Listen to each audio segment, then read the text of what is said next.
We have a video of a hamster eating carrots, but he's eating very fast. So to slow him down, we select the video, we right click and we go to speed duration. We set the speed to 40%. And then we got to go to time interpolation and change that to optical flow, which will make it a lot more smoother. We press OK. This effect is very demanding on low-end PCs.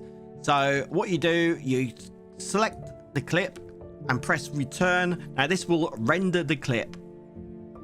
And once done, the video should play very smooth.